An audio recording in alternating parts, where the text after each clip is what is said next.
Morning, જય શ્રી કૃષ્ણ, જય સોનલમાં. કેમ છો બધાએ? તો મારા આજના નવા બ્લોગમાં તમારું સ્વાગત છે.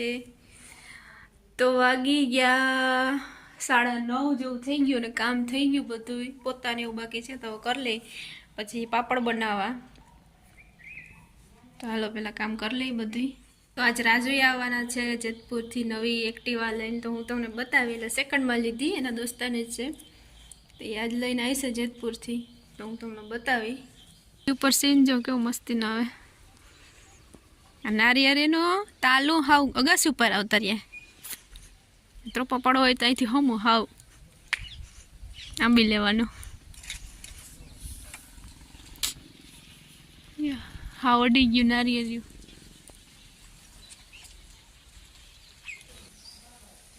જામ પાપડ બનાવે. પ્લાસ્ટિક પાછળની આમ રેડી દેવાના. ફૂલી ફૂલી દડા થાય.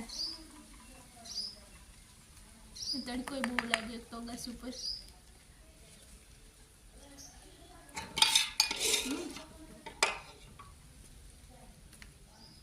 ચોખાના ને મેંદાના પાપડ બનાવ્યા. જા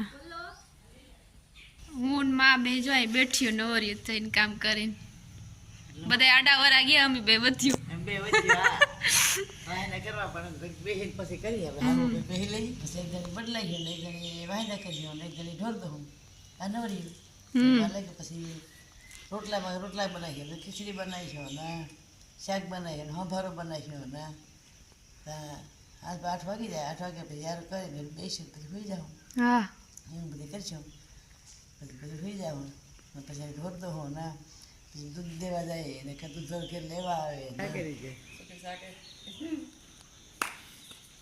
મોટું તો શું કરી લેની મેં આની મેં રેડી હોય કે મોબાઈલ ની કેમ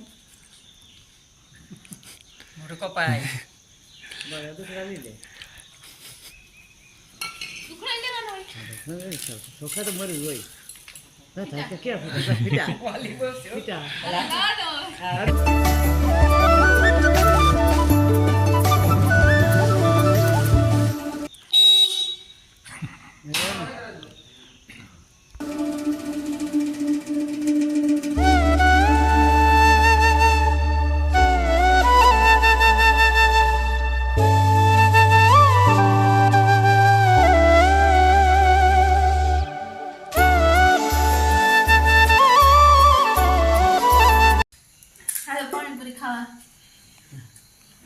સ્કૂટી લીધી ને પાર્ટી.